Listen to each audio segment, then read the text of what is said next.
Welcome to For Real Watchers Radio Show, worldwide live, with the best experts as guests.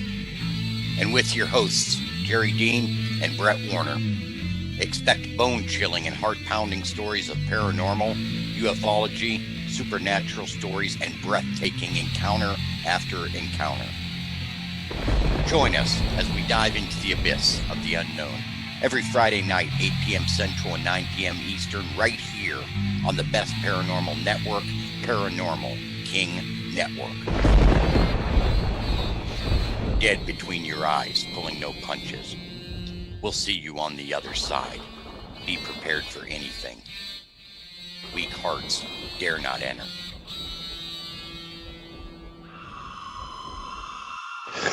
All right. Hey, I want to welcome everybody back.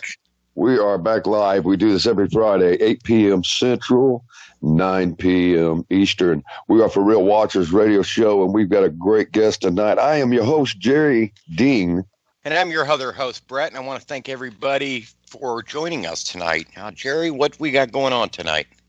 Brett, here we go again, man. We have got a very dynamic show. As usual, we have got a beautiful couple that they are researchers. They're paranormal investigators. We have Deborah and Harry Maxfield with us tonight, and they are going to get into some things. So, what are you with that? You ready? Without further ado, let's bring them in. Are you out there, Deborah and Harry? Yes, sir. We're here.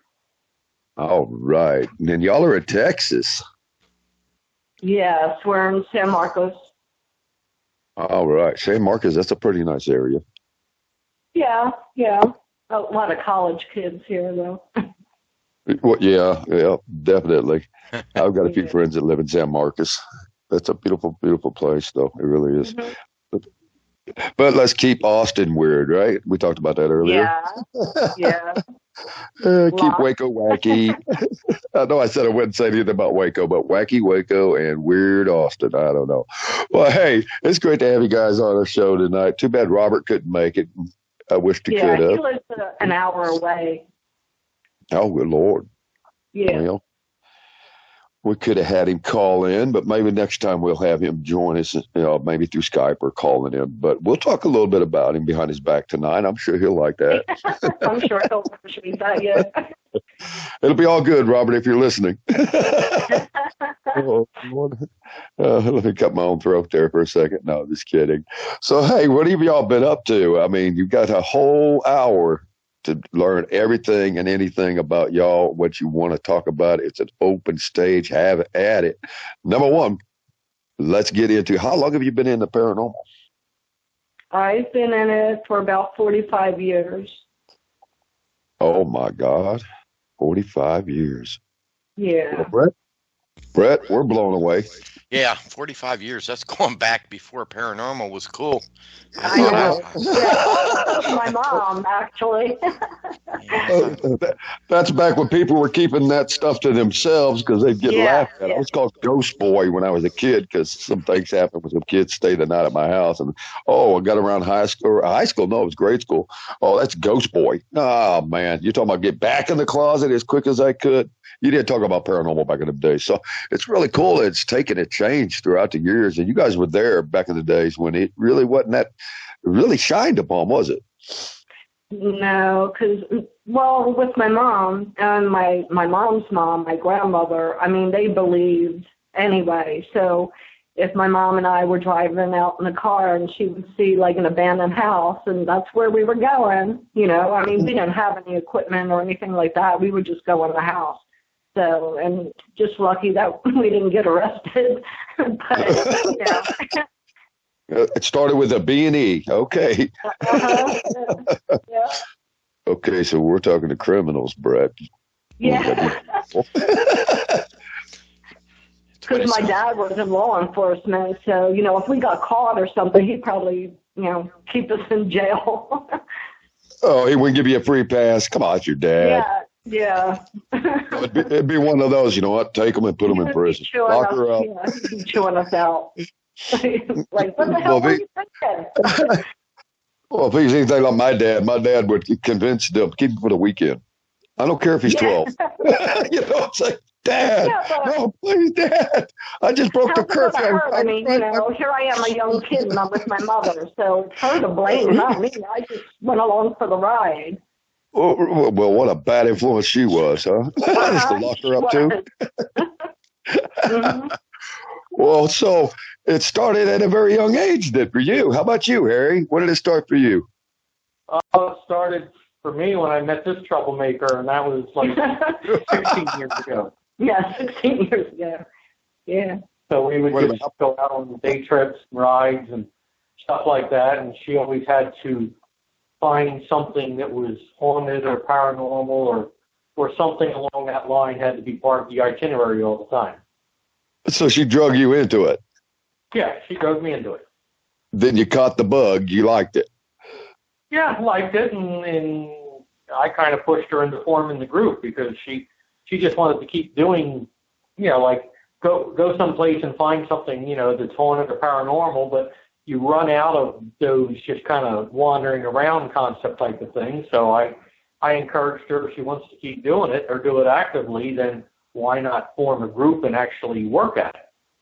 Yeah. Well, Brett, what do you think? It sounds like a mama ain't happy. Nobody's happy. Let's make mama happy tonight. Or, let's put it this way. You're sleeping on the couch. But it sounds like to me. Oh, yeah. Keep mama happy. Well, hey, let's dive in. Let's just start off, if you wouldn't mind. Maybe you could tell folks out there, number one, let's find out where we can find you at.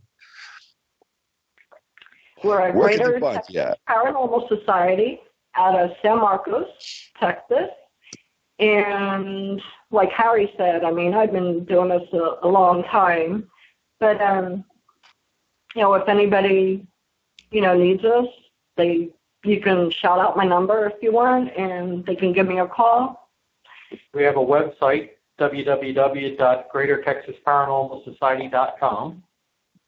There you go. There's a contact form on there that people could submit if they want some assistance. Very good. Well, the website, y'all check that out right there. But as far as shouting out personal phone numbers for your safety, we will not be doing that. Oh, okay. We don't do that because, number one, you never know who's listening, and it could be a crank call. They could be, who you going to call? It's like in the 3 a.m. in the morning. Yeah, I get them already. They're calling you up saying, I ain't been in it that many years as far as you have, and Brett, we're kind of coming in a little bit lower number than that, but I've had a lot of prank calls, just some silly people wanting to be silly, basically. There's a ghost in my boot. I get that a lot. That's funny. I'm like, no, it's supposed to be snake in my boot. I've seen Toy Story. But anyway, well, hey, we don't tell us anything about some of the investigations y'all been on, and then let's keep it kind of make the biggest one, the best one you can think of. Keep our audience like really tune in, keep them on the edge of their chair, and let's make it just so spooky. You know what I mean? You got something like that? Well, we've done over 200 investigations, so I'm trying to think where to start. Hold my beer. That's how we start. All right. Well, I would say the best one, I've investigated was the Absecon Lighthouse in Atlantic City, New Jersey.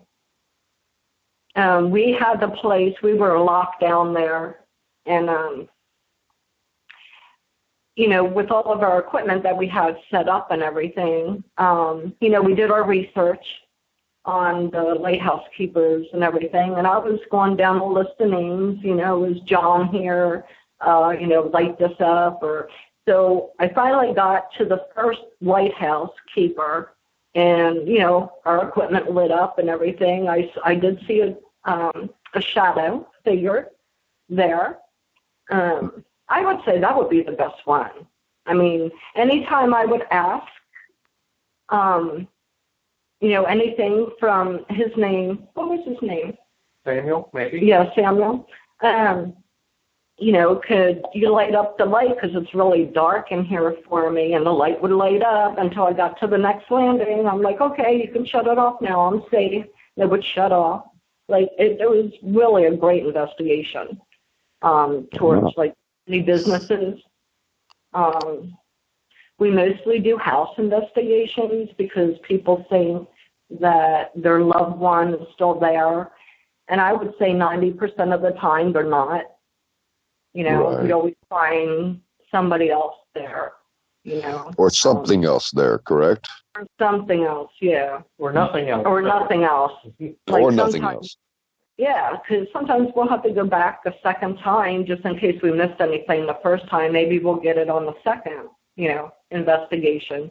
So I always try and do 2 investigations on the, you know, same house. Because if you don't get something on the first one, you might get something on the second one and vice versa. You know what I mean? And sometimes we don't get names.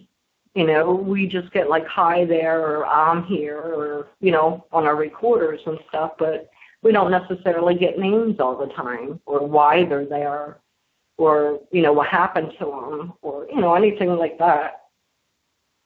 Okay. I'm going to take a sip of my water. Well, I'm sure Brett's biting a bit as much as I am. What year was that particular when you went in there and the guy for Samuel? What year was that? Was that 2012? No, that would have been 2013 or 14. We actually investigated there twice. Okay. Now, as far as besides Samuel, did you find anything? Well, like you said, sometimes you run into something that ain't a person, as in something disguising themselves to get into people's good graces or to sneak in. Do you guys run into something to that nature? No. Mm-mm.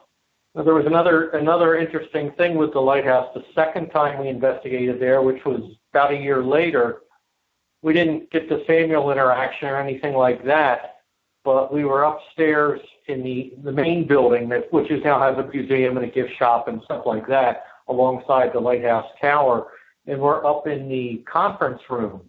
And they've got this massive, heavy boardroom type of table, probably 10 or 12 feet long, 4 feet wide, solid oak. You can't move it, lift it, shake it. You can't do anything with this table. And we had 10 people sitting around this table, nobody touching the table. And we had a small maglite flashlight and a voice recorder and an EMF meter on the table. In about 14 minutes into just a lot of questions and answers, all of a sudden the flashlight rolled about 6 or 7 inches. So, of course, we tried jumping up and down, vibrating the table, lifting the table. You couldn't do anything. There was no air coming out of air vents. There was just no reason for this flashlight to move. So the flashlight gets put back where it was, and we continued question and answer. And I don't know if you remember now, but maybe 10 minutes later, all of a sudden again, the flashlight rolls. And we captured this both times on video, so we know it happened, but we can't tell why it happened, who caused it to happen, what caused it to happen, but a very interesting interaction. No, it sounds like it. Definitely sounds like it. And that was the Lighthouse you said in where? Atlantic City. Atlantic City. So I bet there's a whole lot of activity considering there's been a whole lot of crime there. I know. Got to Vegas where I was investigating. The neighborhood that the Lighthouse is in is one of the more crime-ridden neighborhoods. That's why we were on lockdown. Oh. We were locked in the place. You couldn't get out without somebody letting you out. Oh, no. You had a direct number, speed dial to that person, right? Mm-hmm. Yep. Well, if it's like any investigation. It didn't work inside the Lighthouse. So there was, I was about to say, you during most investigations. Most investigations, batteries go dead, including phone batteries. I'm sorry, you ain't locking me in nowhere. Yeah. Oh, Lord, Brett, did you be locked in? I to tell you about the story about this woman that called us. Remember the burrito lady? Yeah, okay. So this is funny. Deb usually takes all the phone calls because on the business card and the website and, anything we have published, it's Deb's number. So my number doesn't, exist in that realm. And she usually takes all the calls and talks to the clients or potential clients. So one Sunday late afternoon, she's in the kitchen making dinner and her phone rings. So she goes answer it. Now, she didn't know that this was going to be a paranormal call. It was just her phone's ringing. So I answer it. And this lady in San Antonio gets on the phone and she says, I have to tell you what happened. And I go, Okay, tell me what happened. And she goes, well, I'm in the kitchen, and my daughter's in the kitchen with me, and I took a frozen burrito out of the freezer and took it out of the wrapper and put it in the microwave, followed the directions and prepared the burrito for eating. And I sat down at the kitchen table, and I took a bite of the burrito and chewed it and swallowed it. And then when I looked down at the burrito again, the burrito was whole. There was no bite out of it. Oh, wow. Crazy. I mean, these are the type of phone calls I get too. Like, It's like, what can you say to the lady? I mean, she bites a burrito and then the burrito reconstitutes itself. That's incredible. We're not going to drive down there and investigate it. Yeah. Right. Wow. Well, if you had food that did that, you'd never run out of groceries. That could be a good thing. That would be a great thing. I mean, I ate a bunch of frozen burritos in those little packages. Never happened to him. Never happened to me. I keep hoping because, you get them 3 for $1 at H-E-B, and that's not a bad deal. But if I could just buy one and have them all the time, it'd be wonderful. If I could get some T-bone steaks, some brisket, some ribs like that, they just keep coming back. Yeah. Oh, man. I'd have my own barbecue joint. You'd never have to, my overhead would be pretty cheap. So these are the type of phone calls I get too. Like,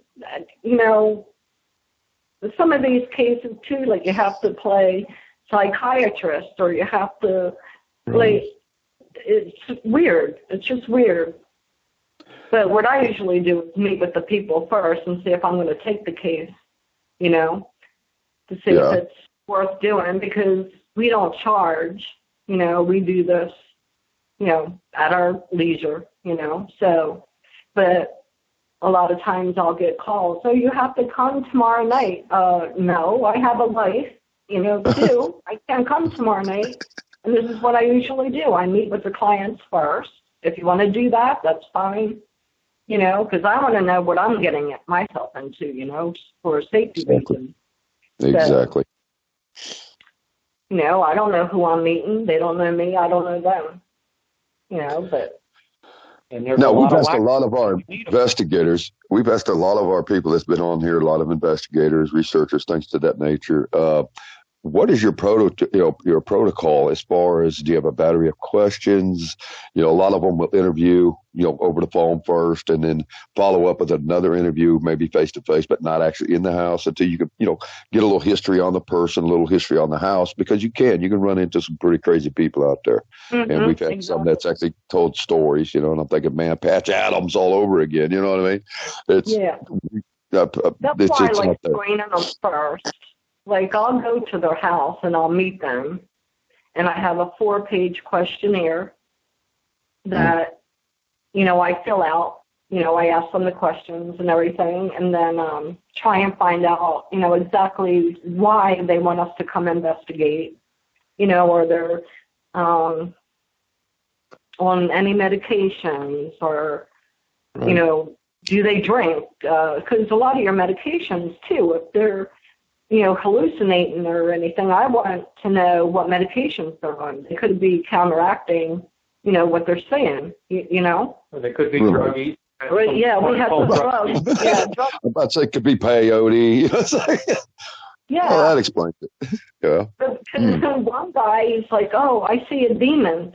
So he draws me a picture of in red pen, the face that he sees in the devil. So I'm like, kid, you've been smoking too much. But on the other hand, he did have high EMF readings on where his bed was on that one wall. And I told him, I said, well, you need to move your bed because, God, how much was the EMF reader? The millimeter was up to? It was up to 5 or 10, something like that. I'm like, you might want to, change, your bed around to the other wall because you're getting high EMF readings from where you have your bed now, because all the wiring was in the concrete underneath the floor up the wall. Okay. That'll definitely make EMF go off. So if we were to ask you what is the scariest, and you want to share it with our audience, Worldwide Live, y'all, you're out there listening, We have got Deborah and Harry Maxfield, if you're just tuning in with us, and they are going to get into some bone-chilling stories for us. We've been talking about some pretty good stuff, but we're going to get deep, deep, deep into the abyss of the unknown. What is it that you guys, if you look back all those years you've been in this, and by the way, my hat's off to you, because y'all are veterans in this. I mean, I've been in it for a while, but not like that. Brett and me, we've had our fair share, but man, my hat's off to both of y'all. Both, that's incredible. But what would be the scariest that you recollect, that you can remember, that you would love to share with our audience? I really don't have any scary things, but what I had happen to me was twice in one night my hat got pulled off my head. Like, you feel the hand on my head to take my hat off. We were in Samuel Haldeman Mansion investigating there, and that was in Pennsylvania. And now the story of the spirit that was there, he did not like people wearing hats. He had a problem with hats for some reason. So it's dead of winter, okay? There's no heat in the place. And no electric, nothing in this place, right? So we go in, we're up in the attic. Harry didn't catch this part when we were in the attic, but my hat came off my head again. That was the first time. That was the first time. The second time, we went down into the basement, you know, because you're looking to see if maybe your hat caught on something or a wire or cobweb. I mean, something, a hook, a nail, you know, something like that. Because when my hat got pulled off my head again, you know, you feel the hand on your head. And I thought, you know, it was Harry, but Harry was filming me, but he wasn't even close to me. I was about 5 feet behind her, so we actually caught that one on film. Yeah. Oh, nice. The hat come off her head. We've got that on our website. You can actually see that video. You can also see the flashlights rolling in the Absecon Lighthouse on our website. But some people were telling me, oh, well, you know, your hat must have caught on your coat, and da-da-da. I'm like, no, my coat was zippered, all the way zippered up, and I have buttons. So I was covered, right? Now, mind you, we went to investigate on the USS, what's it called, Lexington and Corpus Christi. I wore the same damn hat, the same damn coat, same gloves, same everything. My hat did not come off my head the whole friggin' night. Excuse me. Walking through the corridors and the hatches and all that on the aircraft carrier, and she never had an issue with it. Yeah, my hat didn't come off. Oh, so, man. Okay. You know, people could say, you know, all they want about that, but I felt a hand on top of my head pulling my hat off. And I finally had to explain to them, I'm like, look, I don't know if you're cold, but I'm freezing. It's dead of winter. I'm cold. I need to keep my hat on because otherwise I'd get sick. So since then, my hat didn't come off the rest of the night. Like, I had to explain why I had my hat on. Like, you just can't take my hat off. Oh, it's so weird. Well, out of 200 investigations, what's probably the most activity you've ever had in all that time, in all those investigations?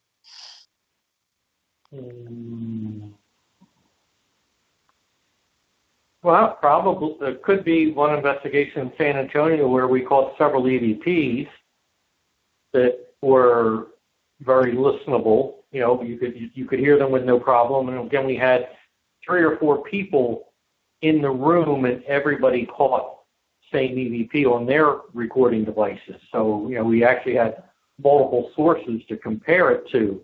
And again, we've got some of those EVPs posted, but, you know, through question and answer, and it was trying to find out who's there, why they're there, you know, the typical. And Deb asked, you know, are you still there? You know, are you here? And we captured a voice that said, hi, it's me. And then in continuing questions, trying to figure out, well, who is me, asking about, you know, were you a banker or a builder, this, that, the other. And again, being in Texas, the railroads were built through, and they used a lot of Asian labor back then. And somebody asked, were you a Chinaman working on the railroad? And we captured, well, I never. Yeah, well, I never. Like, they were really insulted. Mm. And it was a male voice, too. The other one was a child's voice, the EVP, that we captured twice. And then this was a male voice, like a grim male. Well, I never. Like, he really got insulted that, he asked that question. Well, but as that far was as on our overnight investigation. Yeah, we did an overnight investigation, too. But you asked about scary, and we basically don't get scared. Nothing has ever frightened us. Nothing's ever made us walk in the other direction or run or anything like that. It's not like you see on TV, obviously, because we all know that that's emphasized, exaggerated, and everything else. But nothing has ever caused us to stop what we're doing. None of this feeling of ill and things passing through our bodies and stuff like that. I mean, we, if we hear something, see something, feel something, we go towards it. We don't go away from it.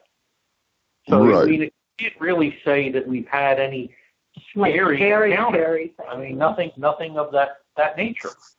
Okay. Well, I guess what I mean by that, I mean, just Brett and I are the same way. We don't run. If people see things, that move or bump in the night, something noise makes it say, oh my God, what's that? Everybody get out of here. You see on every show, and it's like, really? Why are you in there? And I have to laugh. Me and Brett talk about this all the time. Why are they even in there? The first thing that moves, first thing that speaks, they catch, whatever. And it's like, they disappear. It's like, get out, get out, get out, get out. Excuse me. Did you not expect to run into what you were looking for? I don't know. To me, I find a lot of those shows hokey, and I do know some of the people that are actually in those shows, and I've met them, known them for years. But when you talk about scary, I mean, just for our general listener out there, Brett has got some bone chilling stories he could share. I do too. And have you ever ran into something like, let's just be, for instance, possessions? If you ever do you do cleansings at all? I mean, when you go, you do what you do for free, and that's beautiful. And that shows you're more professional, because most people out there with the ball caps, T-shirts, and all that, I call them Ghostbusters. They're just a joke to me. Me and Brett laugh about them all the time. We even bring up we don't bring up names. But we don't have a Hollywood contract. Yeah. We're not models that became actors that became, whatever. Okay. Mm-hmm. But, we are considered, and we do consider ourselves professional too. But what's scary to us, is probably petrifying to other people, but we're not scared. Now, I have been in some circumstances and situations where we're dealing with something very evil. Have y'all ever dealt with something just you knew that this thing is not nice? It's not here to play games. This is something that you really want to let your clients know that you might very well be in harm's way. Have you ever had any investigations like that? We've never had any cases like that. Nothing harmful, nothing demonic, or what we would consider to be demonic. Playful maybe, but not, like pushing us down the stairs, or, nothing like that. And see, people now, the past couple of years, it used to be people would call and say, I've got a ghost in my house, or my house is haunted, or there's a spirit in my bedroom. Now, everybody calls and says, I have a demon. Right. Everybody has demons, because all the TV shows are about demons now. You go back 8, 9, 10 years ago, the TV shows were about hauntings or spirits or ghosts. And now they're all about demons. So this is what everybody thinks they have in their house. And it's not always the case, Exactly. We try to inform all of our, listeners, it's not a demon always. It just really, sometimes it's your pipes. I hate to say it's a squirrel. It's something in your attic going bump, running around, making noise. I mean, we've run into a lot of investigations like that where you can explain it. I try to literally, when I walk into a home, back when I was years ago when I first got into some major investigation out in Vegas and California, New York, Colorado, Florida, Arizona, I'd go in and try to debunk it. not because I wasn't a believer, because 9 times out of 10 back in them days, I could really seriously find out what the problem was, especially with having an architectural background I've got. I'm a builder. I can literally say, ma'am, this is this. You just don't understand. And no, it ain't always pipes. They don't always blame it on pipes, but it can sometimes just be really resolved. But when you run into, no, I have a child that's levitating over the bed, and you get to see this kind of stuff, then well, there ain't no strings, no ropes. This is real, and I've had I can say the liberty, I would say the for real encounter enough to see stuff like that and literally run into possessions. What I offered was cleansings, to go into a house and cleanse. Sometimes bring in equipment, sometimes not. Do you guys do cleansings at all, or? Sometimes, not often, because if let's say I went out and investigated their home and we didn't catch anything. We go back a second time, didn't catch anything.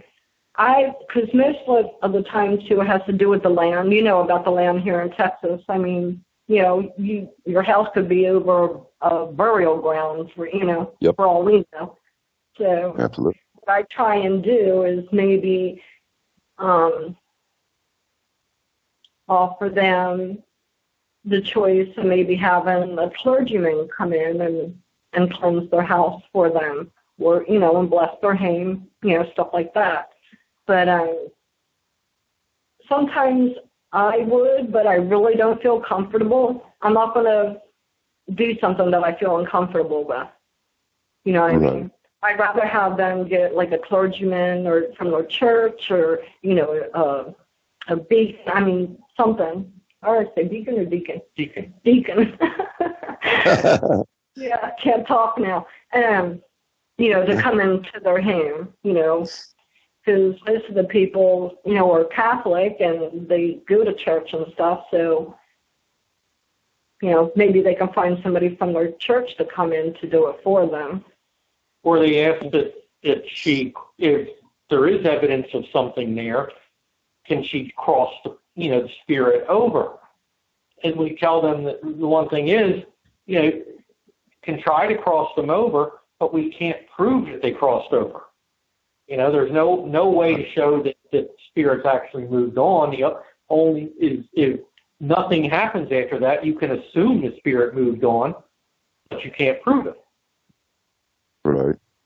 Well, if you run into a house where they've got a whole lot of activity before you get there, when you go in and meet the family and things of that nature, what would your advice be to that family? I mean, if you run into a family, for all of our listeners out there, what would your advice be to a family that has actual real activity? Well, our first thing would be to try and find out who is there, why they're there. Like I said, 9 times out of 10, it's not a family member, it's someone else. So what I usually do is I have before our investigation and we meet with the people, right after that, I have them keep a log of the date, the time, what happened, and what room it happened in, because it makes an investigator's job so much easier. Like, is it an intelligent haunting? Is it residual? Is it, what they're saying, So if something happened, whatever, because if they keep a log, it could have like a pattern towards the activity that they're experiencing. So I always have them keep a log. Up until the time we come in to investigate. Yeah. That's very intelligent. Because it gives us more, to work with, That's in smart. a time pattern. That's very good advice. So y'all that are listening, just keep you a log and then just basically put down the times, what activity's happening. That way when the investigator does come there, they've got something to go by. That's really good. That's really good information. Hey, Brett, you still with us, brother? Because your questionnaire isn't going to answer everything for you. So if they're going to keep a log, for you, it's so much easier for you to go in and then they, show you the log and everything. Oh, this has happened at this time in that room. And that way we know where to set up our equipment. And if it's a family, then you can see if it's happening more to one specific family member too. Whether it's a child or a teenager or the husband or the wife or brother or sister or whatever. Then you see who's actually experiencing or seeing or hearing the things. So then you can look for the pattern or who seems to encounter it the most. And a lot of times it's one person that's reporting most of it and the other family members aren't. So it's, again, you just pick up a lot of things from that log. Right. So you figure as far as the one family member, Brett, what do you think? You think it's who do you think is the most vulnerable in that family? Sometimes you think it's kids, is the wife? What do y'all think? Brett, either way? I think a lot of times it's kids, but in my experience, it could be anybody, whoever's the most vulnerable, whoever, I'm not going to say opens the door, but, some people are more attuned to it. Some people pay attention to it more. If anything, spirits, demons, what have you, they want the attention. They want to latch on to somebody who's going to give them the attention. At least from my experience. Now, it could be a kid who gives it, the attention it needs or whatever, but it could definitely attach to anybody in that household. I've never studied it or researched it on that level to find out statistically who's more susceptible, but I think it could be, unless you're in the situation, there's really no way of knowing. But yeah. But probably just the weakest link in the chain, basically. Pretty much. And nobody really knows that either. Who is the weakest link? It's just you almost have to be in it yourself. But and you can't trust what Hollywood puts on film. It's anything from Poltergeist to The Conjuring. The spirit, whoever it can attach itself to, whoever gives it attention or runs after it, trying to learn more about it. There's always the chance of people playing with Ouija boards and things like that. So we just don't know at the end of the day who actually opened the door or who started it all. Yeah. So you mentioned, Jerry, about debunking. That's our method of investigating. Every investigation we do in a private home or business, we go in with the claims and try to duplicate them, debunk them, see if we can find out what it is. Is there air vents blowing cabinet doors that are on loose hinges? Or do the floors have a lot of give in them and there's vibration and over time it'll cause something to fall off a shelf, things like that. So we go in and debunk everything we can. If something happens that we can't debunk, then we start to look at that. Is it maybe paranormal? But the whole approach is based on trying to debunk everything. Right. We've had a couple people get mad at us because we didn't find anything. So because I always follow up with my clients, and either they don't answer the phone, they don't call me back, and they just ignore. Like I want to have Harry tell you about this one woman with the dog. Yeah. Okay. Again, near Atlantic City, in a town called Brigantine, there was a woman that lived in a small apartment attached to a one-story house, and the house was near the beach, the Atlantic Ocean. And she called us in because she has on her entertainment center these two hollow ceramic dogs that she brought back 20 years ago from Scandinavia or wherever on a vacation. And she's got one on one side of the TV, one on the other side of the TV, sitting on doilies. And she claims that the dogs move. She could be sitting there and the dog would move, or she'd go out and come home, the dog moved. So we thought about it, and we went in, and first you look at the dogs themselves. They're very lightweight, and if you pick a dog up, one of them had a very flat surface, so it had friction. The other dog, the bottom of it was not flat. It was not concave, but I guess protruding out a little bit. So it didn't have any friction. It could move really easily. So we set up the two dogs.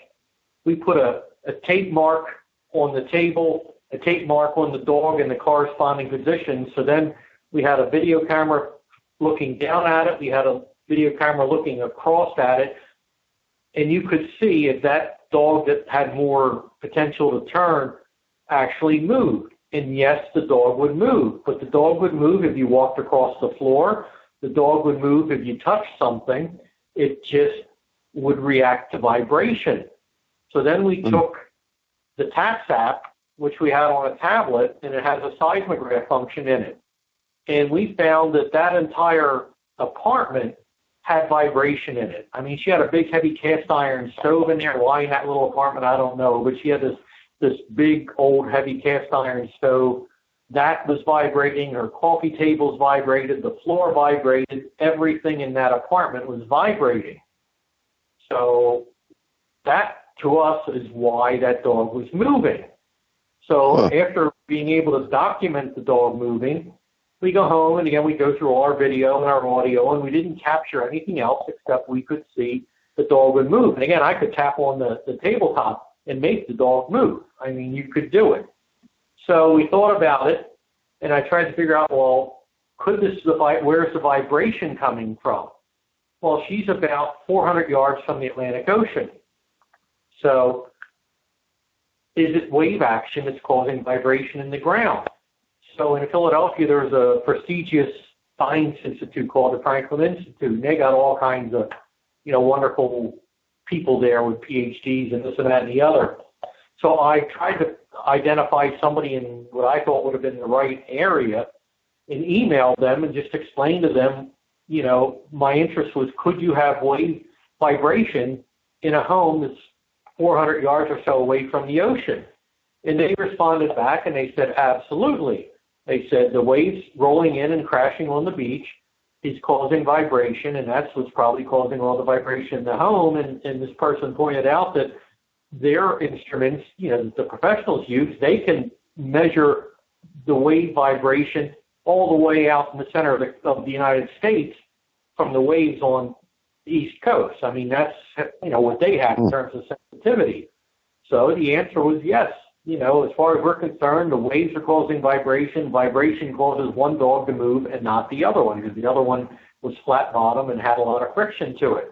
We gave the client our usual full written report of all the data that we captured, how we captured it, what our findings were, this, that, the other. We included the information that we got from the Franklin Institute, and that's one of the people that we never heard from again. Yeah. I'll be darned. But she still believes it was paranormal. So you basically showed her. So y'all went out of your way, did a whole lot of research, and the analysis is very solid. It sounds like to me. Wow. And then we also investigated a church going towards Cape May, New Jersey, and they called us in. And look at these pictures.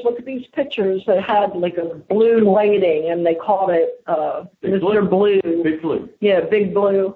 And so we go in and investigate, and we found out what the source was because they had the stained glass in the windows. And then when the sun, because we got there before dusk, and when the sun's shining, there was, the blue light, and it shone on the pulpit? Yeah, behind the pulpit. Behind the pulpit. And so we investigated, and we told them, what we found and stuff like that. Well, we didn't find anyway. And, so they got upset too. Oh, no, you're wrong. There's something here. So I'm like, okay. Like, you can talk to these people until you're blue in the face, and then, they still believe that it's paranormal.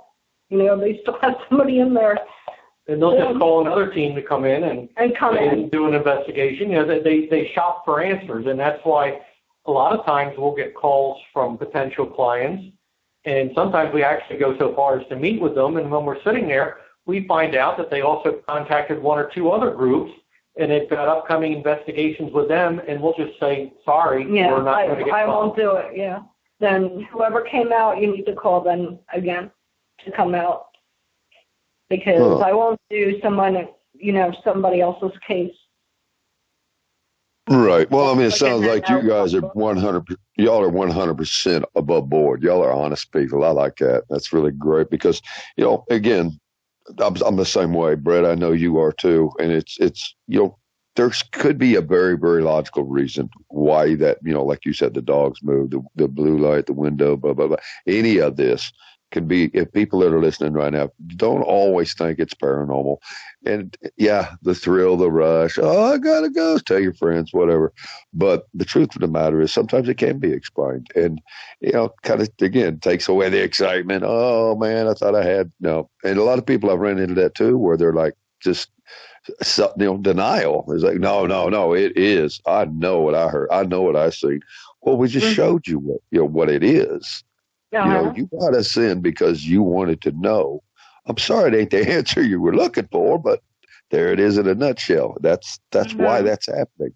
And that's beautiful that you guys, actually do that. And yeah, it can upset some potential clients, but again, they got to understand y'all are doing this with the love of your hearts. This is your own, your own time, your own efforts, your own research. I don't understand why people wouldn't appreciate that. They don't understand charging for it. Yeah, and they don't understand how much time you put into it, because I can be sitting in front of the computer for like 12 hours with all of our equipment that we use, or more hours. You know what I mean? And I'm not going to sit on my computer for 12 straight hours. I'll go through the pictures first, and then I'll go through my recorder, and then I'll stop. I'll have breakfast, because I have to eat, and then and then maybe I'll get back to it. Maybe I have something else to do that afternoon, and I won't get to it till the next day. So I always tell the clients, at least give me a couple weeks to go through all this stuff, because most of the time I go through my stuff twice, just in case I missed anything the first time, So they're going to have to give me time, to do that, but they don't look at it that way. Everything that you have to go over. Right. So I guess, people that are out there right now listening on the East Coast, West Coast, or even right here in Texas, down by the Gulf, if y'all live anywhere near waves and that vibration could actually be doing this, you might want to check that out. This could be some really good information for you, that it may not be something playing with your dogs or your bookends or anything. It could very well be the underground vibration, and in that case, waves. That's pretty interesting. I like that. So that's something that I'll keep in my mind, because I noticed there is a lot of different activity when you do get near water. I mean, it's par for the course. There's a lot of activity, and vibration is definitely one of them. Well, that leads me to another question. Brett, what do you think? You want to ask what kind of equipment they're using? You want to tell our audience?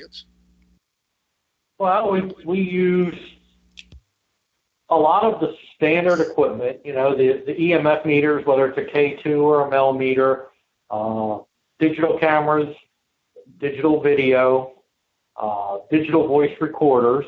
And again, as we go through evidence, we're listening to, not only just watch the video, we listen to the audio track too, because many times we'll catch the EVP on the audio track of the video, maybe also on the digital recorder, maybe not. So, each one is a potential source. So those are the primaries. And then we branch out into some trigger objects, motion sensor.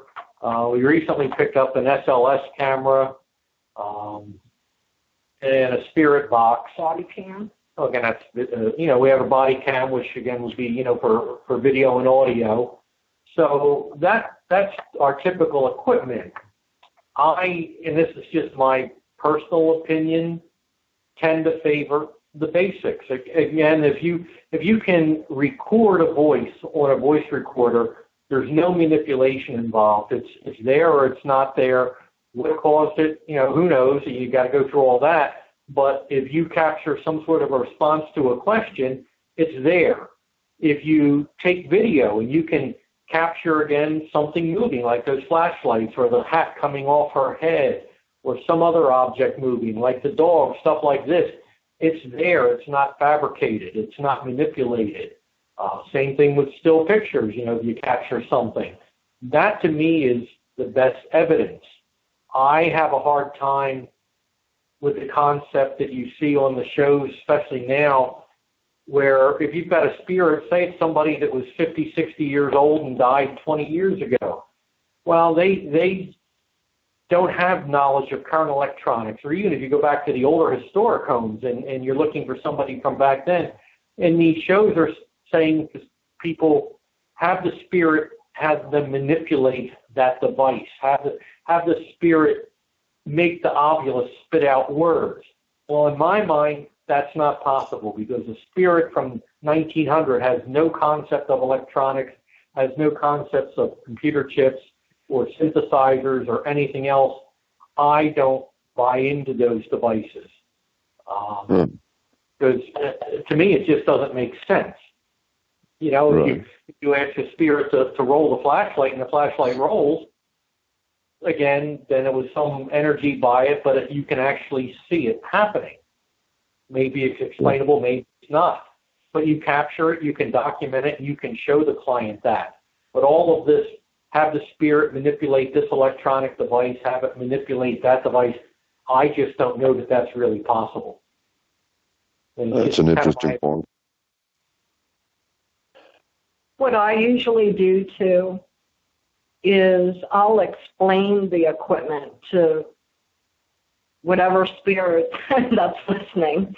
Well, this is, my recorder. You can talk into this and I'll be able to hear, like I'll go through the motion of explaining, the equipment that we have. I do that. Harry doesn't do that, but I do that. Just, in case they don't know about the equipment or what they're supposed to be doing, So I'll explain. Like, this is a motion sensor. If you stand here, I'll know that you're there, and I get to take a picture, and the light will light up, and it'll sound, especially if it's a little kid, because, they like that sort of things. So, whatever that can light up, like, for a trigger object, but I'll explain the equipment, to whoever's listening. So what is your next investigation? Where y'all got lined up? Oh, my God. Well, because of COVID, we were slow for a year. So we just picked up this January, and I just met with a client yesterday. So we have an investigation on June 9th. I have another meeting with a client on June 3rd. So what I like to do, because of the COVID, I give us 2 weeks, in between, before I will do an investigation. So when I meet with the client on June 3rd, I'll do her investigation 2 weeks after June 9th. So, we can, not get sick or anything, And we go in with our masks and everything, and sometimes gloves. If we go into a house where it's like dirty or something, I'll wear gloves. But so we have those 2 coming up. And what else do we have? That? Did we do one earlier this year? Oh yeah, we did do a couple other house investigations. One that was in January, I believe, and then we did 2 in February, 1 in March, and now April we did 1, and now I have 2 coming up. So just been keeping busy. Well, it sounds like y'all about to kick into high gear. Now, the COVID has been something else. It's conferences, paracons, all these different things have been just, rescheduled. Some of them just ain't even going to happen. I mean, good Lord, just pray for everybody out there. But, hey, Brett, it's been awful quiet tonight. Brett, you okay out there, man? Good as can be. Yep, just taking it all in. Well, what about the chat room? Has there been no questions? What are we Not dead really. in there tonight? What's going on? Yeah, it's pretty light. Wanting to know earlier what evidence. I mean, everything's been covered, though. What evidence do you have that makes them believe in spirits? And we talked about your webpage and your EMFs and that. And people wanted to know, how was your Alamo investigation earlier? Oh, Alamo investigation. That was a long time ago. Yeah, that was a long time ago. Yeah, and I know King had the group form. And King real quickly asked if you ever been to the Black Swan Inn. That was some time ago. No, we never done the Black Swan. See, a lot of those, and again, it's just for practical reasons. If you go into historic sites, whether it's the Black Swan Inn or the old Yorktown Hospital, these places in Texas, and the same thing in Jersey and Pennsylvania when we lived on the East Coast, they want $300 to $500, sometimes even more, for 4, 6, 8 hours to investigate. Yeah. Oh, yeah. Well, it gets costly. So you can't, or at least we can't, go to all these places because it's not affordable to us. If you were making money on this, if you were charging clients, then maybe you could reinvest it back into historical investigations. But since everything we do for the clients is out of our pocket, you can't go out and spend $300, $500 more, because then you also have to factor in the charge for the facility, and then maybe hotel for 2 nights and meals and stuff like that. You start running between $500 and $1,000 to do one of those for the two of us. Oh yeah, and people are going to capitalize on that. They feel they're in a potentially haunted area. Of course, that's just the way people are. They're going to jack up the prices and start ripping people off. I've noticed. Mm-hmm. They all do it. So. And not only that, when they have an event at these locations too, like maybe they'll have like 20, 25 people, things get contaminated too. So I'm not going to spend, $50, $60 or whatever. Well, actually, $100, $120 for both of us to go someplace where they have all these people just running loose. The open public investigation. Yeah, investigation. It's just a waste because it's so contaminated. So we'll only do a private one, but again, it's the cost is the factor. So Black Swan is something, sure, we'd like to do it, but maybe someday. It's not that far from us. It's 35, 40 miles away from where we live. Mm-hmm. It's got pretty expensive. One of the places, though, I have to say, Jerry, since you live in Texas, will be the Old Park Hotel in Ballinger. Mm-hmm. That's a good place to investigate. Okay. But what's some other good places? Cost, I think $300, but we had, plus you get to stay the night. It's an overnight, so, you don't have to go back home, on the same night. But we each had a room, and there was 4 of us, so it didn't, cost that much, to go and spend the night. But we had the whole place to ourselves. I mean, we would do something like that if, we had extra money, but that would be a good place, Jerry, for you to check out. Okay, I'll keep that in mind. Hey, you want to tell our audience one more time where they can locate you, your website, and where they can also, we just want to say hi to Robert out there. Robert, if you're listening, we're sorry you couldn't make it, man. Maybe next time you will. But y'all want to tell us where's a good place and tell the audience where they can find you again? Okay, so of course we have a Facebook page, which is Greater Texas Paranormal Society San Marcos. And then we have our website, which is www.greatertexasparanormalsociety.com. And on there, again, along with just a lot of information and stuff like that, then there is a contact page that a potential client could fill out with name, address, phone number, what they're experiencing, do they want our help, and submit that, and then we'll get back to them that way. That would be 2 primary ways. And again, our phone number is on those the page and on the site. So if anybody needs to contact us that way, or our email is on there, so they can reach out to us that way. And we do a lot of marketing. We do a lot of in our local travels. We've got signage on the car. We hand out business cards all the time. The people walk up to us because we have team shirts on, stuff like that. So a lot of it is word of mouth.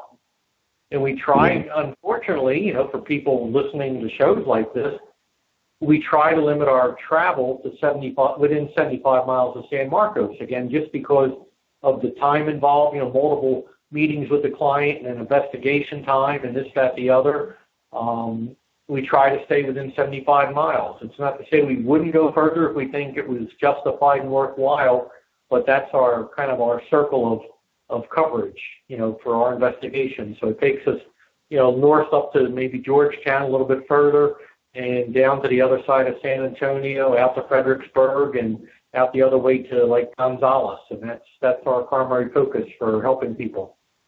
Well, that's a pretty good area. Well, hey, listen, I hate to do this. It is that time, man. It flies.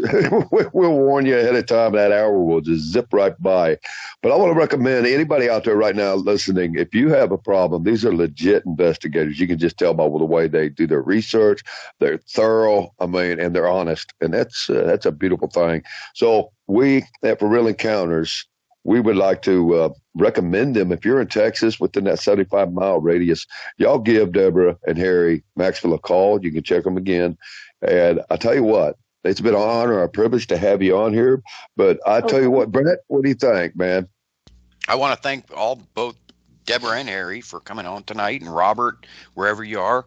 Hopefully we can have you on the show in the future. We'll have to stay in touch. And, it was a great show. But unfortunately, we are out of time. So, and y'all have my number, so y'all can call me anytime. Absolutely. Great. Well, hey, y'all, that's about this week. It's wrapping up time. I'm going to tell you, hey, on behalf of myself and Brett, we thank everybody for being out there listening. Go subscribe. Please go comment and check out our network, which is the For Real Encounters Network. It's on YouTube channel, and we're on several other platforms. But, hey, Ross Rapso from the Paranormal King, man, he's awesome. Paranormal King Radio Network is a good friend, a brother to us. We found a good home with him, and it's good to be back with you, Ross, and thank you for giving us the opportunity to be back on your network. It's been many years since I've been on this network, but, hey, we're back. Every Friday night, y'all. 8 Central and 9 Eastern. I'm Jerry Dean, and I'm out, and Brett is with me, and we're about to just call this a wrap. Brett? Yep. Thank you, guys. Want to wish everybody a safe and happy weekend, and we'll see you next Friday, God willing. Thank you. Absolutely. Thank you, Deborah. Thank you, Harry. Thanks for having us. Bye-bye. Bye-bye. Bye-bye. And that's it, ladies and gentlemen. That'll be a wrap for this evening. Don't forget to check us out again next week. Same bat time, same bat channel. We'll be back at For Real Watchers Radio Show. Brett, God bless you, man. Nothing but love for you. Love all y'all out there. Don't forget to subscribe. And we're out.